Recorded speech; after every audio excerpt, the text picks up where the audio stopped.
오늘 하루도 말씀과 함께 시작할 때 하나님의 은혜가 차고 넘치게 될 줄 믿습니다. 오늘의 말씀은 시편 14편입니다. 어리석은 자는 그의 마음에 이르기를 하나님이 없다 하는도다. 그들은 부패하고 그 행실이 가증하니 선을 행하는 자가 없도다. 여호와께서 하늘에서 인생을 굽어 살피사 지각이 있어 하나님을 찾는 자가 있는가 보려 하신즉 다 치우려 함께 더러운 자가 되고 선을 행하는 자가 없으니 하나도 없도다. 죄악을 행하는 자는 다 무지하냐. 그들이 떡 먹듯이 내 백성을 먹으면서 여호와를 부르지 아니하는도다. 그러나 거기서 그들은 두려워하고 두려워하였으니 하나님이 의인의 세대에 계심이로다. 너희가 가난한 자의 계획을 부끄럽게 하나 오직 여호와는 그의 피난처가 되시도다. 이스라엘의 구원이 시온에서 나오기를 원하도다. 여호와께서 그의 백성을 포로된 곳에서 돌이키실 때에 야곱이 즐거워하고 이스라엘이 기뻐하리로다. 아멘. 하나님을 찾는 자라는 말씀의 제목으로 함께 은혜를 나누도록 하겠습니다. 다윗이 이제 신세를 쫓기는 그런 상황 가운데 있었을 때 나발의 집에 식량을 공급해달라고 요청을 했습니다. 이 나발이 그래서 그 다윗의 요청을 거절하게 돼요. 거절하는 그 순간 400명 정도 되는 이 다윗의 부하들이 이 나발을 죽이려고 하자, 이때 나발의 아내인 아비가일이 그 전에 이제 다윗에게 가서 떡과 포도주와 양고기들을 싸서 식량을 공급해 줍니다. 그런데 여기서 이 일이 끝나는 것이 아니라 이 아비가일이 그런 소식을 그렇게 했다라는 소식을 전해 들은 나발이 이젠 그 충격에 휩싸여서 10일 뒤에 이 나발이 죽게 돼요. 그리고 나서 다윗이 쫓기고 다니는 그런 상황에서 왕의 자리에 앉았을 때 이 아비가일을 기억하게 됩니다. 이 아비가일을 기억하고 이 다윗은 아비가일과 결혼을 하게 됩니다. 그리고 아비가일의 삶은 이제 왕궁에서 삶을 누리게 돼요. 어떻게 보면 지금 이 아비가일이 현재 신부된 우리가 신랑 대신 예수 그리스도를 기다리는 그런 상황이 아닌가. 그래서 신부된 우리는 이 마지막 때에 혼란과 어려움이 있는 이런 상황 가운데 우리는 날마다 하늘의 지혜를 품고, 특별히 가짜 뉴스도 많고 무엇이 진짜인지도 모르는 이런 상황 가운데 우리는 분별의 영으로 눈을 떠서 하나님의 말씀을 날마다 선택해야 되는 그런 상황. 현재 우리는 이 아비가일의 모습처럼 살아가야 될지도 모릅니다. 아비가일은 비전의 사람이었어요. 기쁨의 사람이었습니다. 그런데 진짜 말뜻의 아비가일의 뜻은 기쁨의 사람이에요. 여러분, 사람이 죽나요? 라는 이 질문에 지혜로운 사람과 어리석은 사람의 대답이 다르다고 합니다. 사람이 죽나요? 라는 이 지혜로운 사람들의 대답은 죽는다는 것을 제대로 알면 삶이 달라져요, 이렇게 대답을 하고, 어리석은 사람은 마치 죽지 않는 것처럼 삶을 산다고 합니다. 호스피스로 일하는 사람 중에 수많은 사람이 죽은 것들을 목격한 사람이 있어요. 셀리 티스테이라는 이 사람이 자신이 죽어간다는 사실을 진짜로 아느냐에 따라 이전과는 전혀 다른 모습으로 살아갈 수 있다라고 합니다. 전도서 7장 4절 말씀에 지혜자의 마음은 초상집에 있으되 우매한 자의 마음은 혼인집에 있느니라 라고 말씀을 합니다. 지혜로운 사람은 죽음에 대해서 생각을 하지만 어리석은 사람은 눈앞에 보이는 즐거움밖에 생각하지 못한다는 거예요. 톨스토이는 이런 상황 가운데 어차피 우리가 죽을 거, 우리가 잘 살아서 뭐하냐, 그래가지고 쾌락을 쫓자, 또 하나는 지금 당장 차라리 죽자, 또 하나는 아무 생각 없이 살자, 또 하나는 무지하게 살자. 톨스토이는 이러한 주장을 펼칩니다. 어차피 우리가 죽는데. 그런데 인문학 학자인 베스트셀러 저자 12가지 인생의 법칙을 쓴 조던 피터슨이 톨스토이에 관해 말합니다. 톨스토이 같은 위대한 정신의 소유자라 할지라도 죽음과 고통의 탈출구를 제대로 찾지 못했다. 그래서 죽음을 제대로 이해한 사람은 의미 있는 삶, 높은 가치를 추구하는 삶, 나를 벗어나 타인의 삶을 사는 삶, 이것들을 추구한다라는 거예요. 나의 삶을 한층 더 높은 차원에서 생각하는 것, 이 가치가 무엇일까요?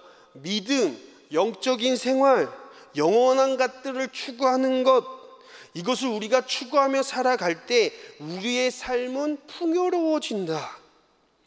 톨스토이는 눈앞의 죽음을, 다시 눈앞의 즐거움을 쫓아갔습니다. 성경에선 이것을 전도서의 말씀처럼 어리석다라고 합니다.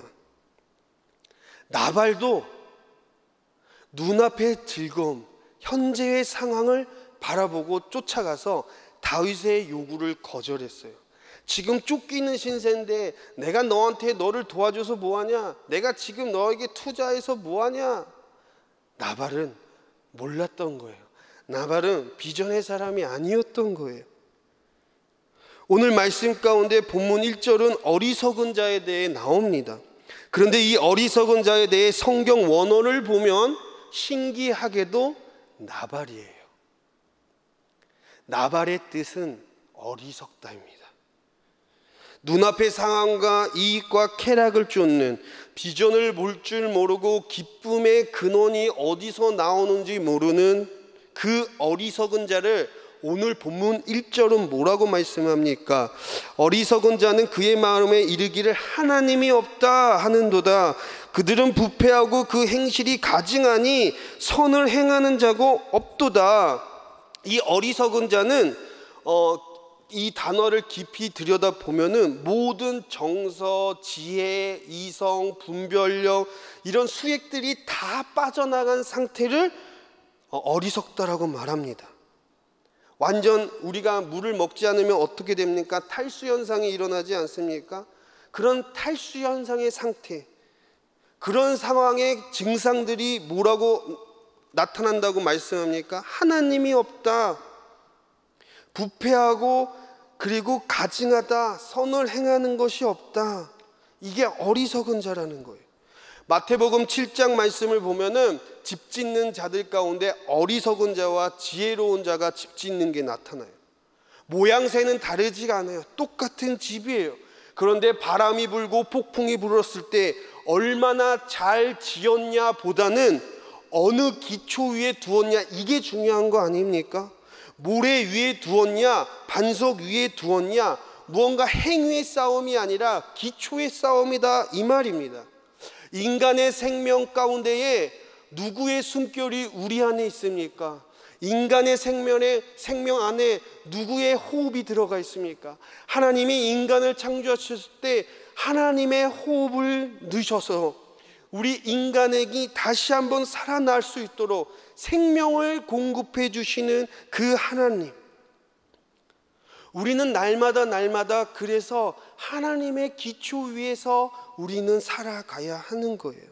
그래서 대화를 하다 보면은 이 사람이 하나님의 기초 위에 있는지 아니면 자신의 기초 위에 있는지 알 수 있어요. 요즘에는 언변이 좋아져가지고 이런 말하는 법, 말 잘하는 법, 이런 강의들이 유튜브에만 쳐도 어마어마하게 많이 나와요. 그러니까는 어떻게 해서든지 자기 자랑을 대놓고 자랑하면은 사람 상대가 아니까 뭐야 저 사람 자랑하냐 뭐 이렇게 되니까 돌려서 어떻게 자기가 자랑하는 거 쏙 빼고, 근데 어쨌든 내가 말하는 이 요점은 자랑하는 걸 딱 던지는, 어쨌든 이런 기술들을 써가지고 어떻게 해서든지 자신을 자랑하려고 난리가 납니다. 자녀들 자랑하고 나의 가정 자랑하고 그런 상황이 있어요. 그래서 대화를 하다 보면 그게 딱 파악이 돼요. 아, 저 사람 진짜 하나님의 기초 위에 서 계시는 분이구나. 아, 저 사람 진짜 그냥 사람의 기초 위에, 자신의 기초 위에 서 있는 사람이구나. 6절 말씀에 보면은 너희가 가난한 자의 계획을 부끄럽게 하나 오직 여호와는 그의 피난처가 되시는 도다. 아멘. 하나님은 없어. 야, 너 뭔데? 왜 그렇게 행동해? 주일날 놀러 가지 무슨 예배를 드려? 어리석은 자는 이런 우리처럼 가난한 자, 마치 손해를 봐도 괜찮아하는 저런 사람 뭐야? 그래서 우리의 계획들이 이들 눈에 봤을 때는 너무나도 무지한 것 같아요. 그냥 바보스러운 것 같아요. 비난받아 마땅한 것 같아요. 그러나 오직 여호와는 우리의 피난처가 되시는도다. 아멘. 하나님은 없다라는 나발의 사람들은 인간의 계획 눈앞에 그 계획을 보지만 하나님의 계획은 영원하고 완전한 계획 때문에 그들이 볼 수가 없어요. 그래서 그들 눈에는 우리가 가난해 보이고 비난하고 손가락질하고 그런 상황에서 하나님은 우리의 피난처가 되십니다.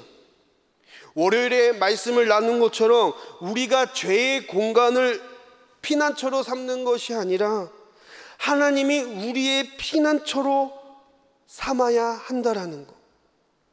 팔복 말씀을 보면은 심령이 가난한 자는 복이 있나니, 여기서 이 심령이 가난한 자, 이 가난한 자가 뜻하는 것이 무엇입니까? 나의 계획, 나의 경험, 나의 방법들, 세상의 방법들, 하나님 그런 상황에서 그런 것들에 대해서 나는 가난한 자입니다. 하나님, 나는 하나님의 것들로 부유한 자가 되고 싶어요. 이 고백 아니겠습니까? 내가 세상 물정 다 버릴게요. 구정물 같은 어리석은 사람이 되지 않을게요. 내 욕심, 내 자아 다 버리겠습니다. 하나님으로 채워주세요. 예수님의 이름으로 손해보는 상황에서 그 손해는 그냥 손해가 아닙니다. 하늘에 채움이 있는 손해예요. 예수님의 이름으로 당한 그 손가락질은 그냥 손가락질이 아닙니다. 우리의 삶의 하늘의 이정표가 되는 거예요. 예수님의 이름으로 당한 그 비난은 그냥 비난이 아니에요. 하나님의 말씀이 이 땅에서 성취되는 비난인 거예요. 우리 안에 나발의 영은 치워버리고 이 아비가일의 영으로 충만하여서 신부된 우리가 신랑 되신 예수님과 영원히 거하여서 이 땅에서 하나님의 축복을 누리게 되기를 예수님의 이름으로 소망합니다.